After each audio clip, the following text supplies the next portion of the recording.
আজ পশ্চিমবঙ্গ বিধানসভায় মেনশন পর্বে স্পিকার স্যারের মাধ্যমে রাজ্যের এগ্রিকালচারাল মার্কেটিং মিনিস্টারের দৃষ্টি আকর্ষণ করলাম।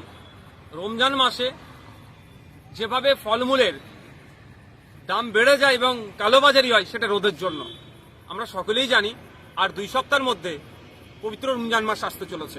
মুসলিম সম্প্রদায়ের মানুষজন মাসভর রোজা রাখে, সারাদিন তারা নির্জলা উপবাস করেন, সন্ধ্যার সময় তারা ইফতার করেন, অন্যান্য খাবারের সাথে তারা ফলমূল খান।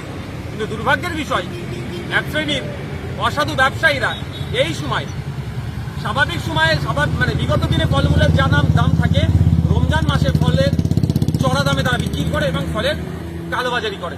তাই আমি আজকে মাননীয় মন্ত্রীর দৃষ্টি আকর্ষণ করেছি, এই দাম যাতে নিয়ন্ত্রণে থাকে, কালোবাজারি না হয়, তার জন্য একটা টাস্ক ফোর্স গঠন করে এটার ব্যবস্থা গ্রহণ করা।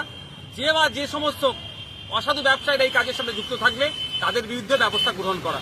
এখন দেখার বিষয়, মাননীয় মন্ত্রী মহাশয়কে রোজা শুরু হওয়ার প্রায় 14 দিন আগে জানিয়েছি, ওনারা কি ব্যবস্থা গ্রহণ করে।